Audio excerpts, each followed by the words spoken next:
Welcome to the Ask Dr. Deanna show. I'm Dr. Deanna Osborne, your host.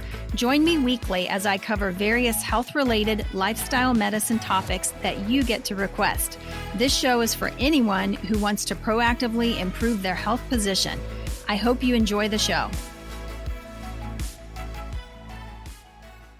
Hey, everybody. Thanks so much for joining me today. I'm excited to bring you some more information about intermittent fasting today. Hopefully, you got to check out the last few weeks of podcast recordings that we've done. Great information there, just how to stay healthy, how to manage weight all through the holidays. And here we are. It is December, and we are all looking at weight loss and basically weight management. And what do we do come January, right? Because that's the big push that people go for. So what I thought I would do today, actually this week and next week will be a part 1 and part 2 on intermittent fasting. And I want to start off, I've covered this topic numerous times before, but it's just such a hot topic and one that certainly people can use. I have had such great results in my practice with people employing intermittent fasting and using it as a very, very powerful tool for weight management. And so I want to start off just by explaining kind of what is happening. What is it, first of all, what's happening when you're doing the fasting and how you can use this as a powerful tool, even starting today. You don't have to wait till January 1st, okay? You can jump on this bandwagon right away. Okay, so what is it? Well, first of all, when you look at fasting, they call breakfast because you are literally breaking your fast. So we're all supposed to be fasting during the night while we're sleeping, while our bodies are restoring and healing and just doing all kinds of things during sleep. It's a time of restoration. And then when you awaken in the morning, at some point, you break your fast, okay? So the basic concept there for that overnight fast is that we really should be fasting for at least 12 hours every night. So let's say that you have dinner at 7 p.m.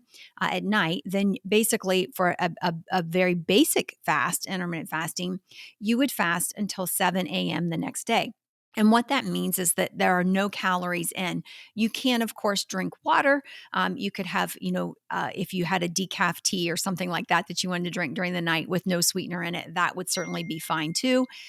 But basically, you would fast for 12 hours. And the key to that is that it takes about 12 hours to burn through any glucose that's in your system. So the benefit of that is that your cells actually become more responsive to the insulin that your body's making when you do eat carbohydrates. Your cells become more responsive and are basically detoxing and cleansing themselves as well.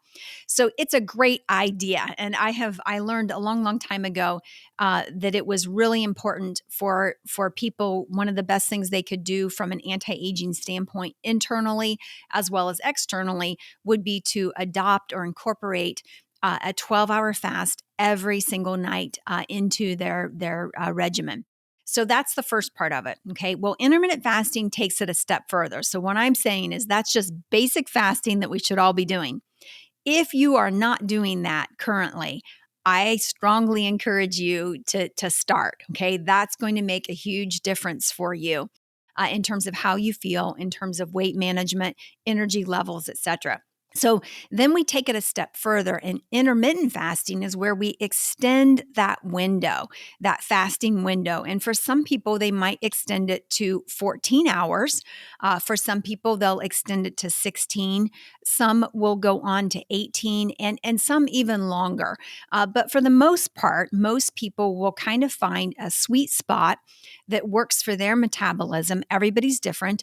There's a great resource out there, a book called Fast Like a Girl that is by Mindy Pelty.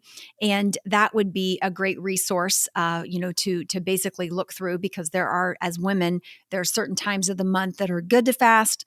And then sometimes in the month that are just not the best times to be fasting. So when we look at extending, I typically will tell people to start with the 12. And once you have that down, try doing a 14.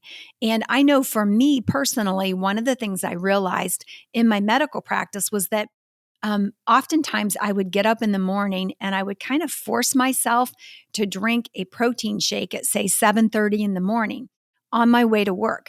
And what I realized was that I wasn't hungry, but I felt like I needed to drink that so that I had something on board, to make it through my day, so to speak. What I realized was that on the weekends, I typically would get up, I would exercise, I would kind of have some coffee, take my time, and I would eventually eat with a protein shake at around 11:30. So what I recognized was that my body's natural desire was actually to fast about 16 hours. You might be like that too. Okay, so maybe that's your natural thing, but you've kind of bought into this mindset that you got to have breakfast early in the morning. And for children, yes, but for full-grown adults, maybe not so much. And so basically, extending that fast really helps to continue to burn calories. So after 12 hours, my body has burnt through any sugar that's in my system. So after that, that means that your body has to do something called gluconeogenesis. It's basically breaking down fat in the body. And for me, I always think, gosh, if I can burn fat for 2 hours or 4 more hours and not be in the gym, that is a definite win. That's very, very exciting to me. So that's kind of what I've incorporated is just being able to, extend that fast. And then I typically tell people to break their fast with a healthy protein. I love plant-based protein. I do a plant-based protein powder pretty much every morning. And then also add in some good healthy fats and just try to keep things very, very low carb so that I can continue burning fat throughout my day.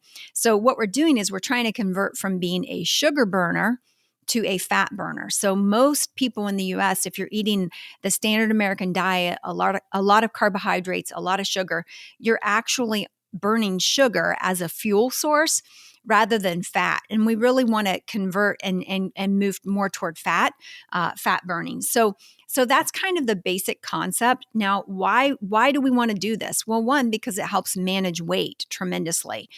Two, it helps with mental clarity because when you are burning fat rather than sugar, you have higher energy levels, better thought processes, the mind works better, and so forth.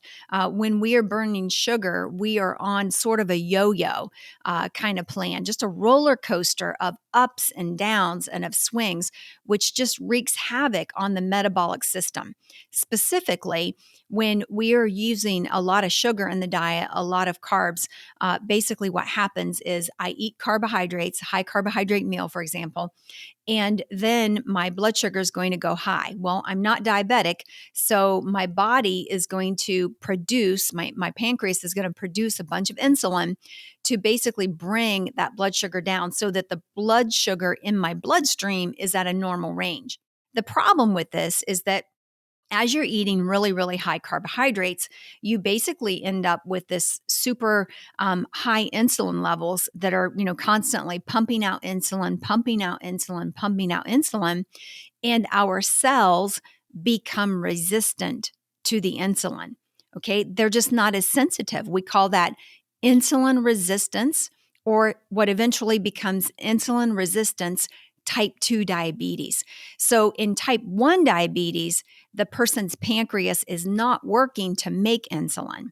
That's oftentimes autoimmune, viral related, etc. In type 2 diabetes, your pancreas is making plenty of insulin. It's making too much insulin, in fact. And that is the reason that type 2 diabetics typically will weigh more. They're going to be heavier. And the reason is that insulin is a signaling hormone that is going to send the message, hey, we don't need all this sugar in the bloodstream. Store it as fat. Store it as fat, save it for later, whatever. And where does it go? It ends up being stored around the liver. Now we're looking at fatty liver. It ends up being stored, on the abdomen, on the thighs, on the backside, etc. And basically all those places that we know, are common, fat storage places. When we are intermittent fasting, we're interrupting that process. Okay, we're interrupting the process and we basically are allowing our bodies to break down that fat and use it as fuel to basically, run all of the metabolic processes in our bodies. Okay, so it's super exciting. And the good news is when people adopt this, they incorporate it into their regular, daily routine, they get great results. So typically, when people are doing intermittent fasting, they will have what we call an eating window. And an eating window could be an 8-hour window during which time I'm going to consume all of my calories for a day, or it could be a 6-hour window depending on how long you're going. But the bottom line is that during that time period, that's when you're going to consume whole foods that are nutrient dense, that are clean, that are going to fuel your body, healthy fats, and then very, very low carb. And that will help from a weight management standpoint. It truly is one of the most powerful tools that I have seen. It works, it gets great results. And so many times in my practice, if I can get patients to adopt some form of intermittent fasting, even if it's just the 12-hour fast, but adopting intermittent fasting and then eliminating the high carbohydrate, high fructose corn syrup, types of drinks, etc. Boy, they really do end up dropping weight very, very quickly. So I'm a big fan. It absolutely works. It gets great results, and it's never too late to start. And so even when you think about the holiday season, we're all invited to various holiday events, holiday parties, etc.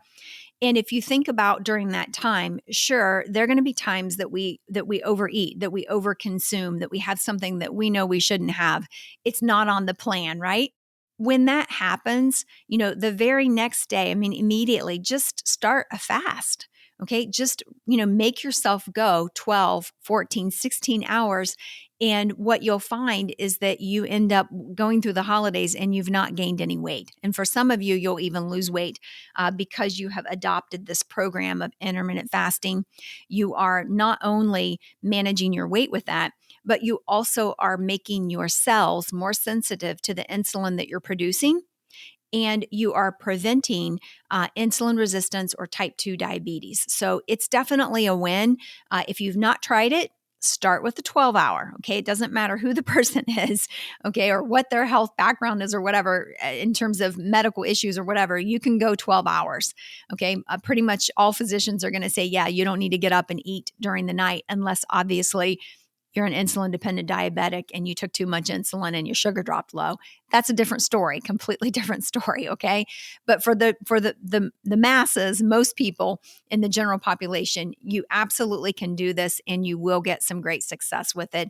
And hopefully not only will you see weight management, but you'll see increased energy, increased mental clarity, decreased joint pain, just lots of other great benefits to intermittent fasting. So join me next week as we go into part 2 of intermittent fasting and talk a little bit more in depth about, why you want to do this and just kind of extending it and some of the schedules and so forth. So thanks so much for joining me today. I hope you enjoyed that episode. For more information, visit me at deannaosborne.com. Find me on Facebook, Instagram, and Twitter at Dr. Deanna Osborne. I really want to hear from you, so message me. I love taking your messages and creating topics from them. Please rate, review, subscribe, and share my show with those who have an interest in health and wellness. Thank you for tuning in and see you next week.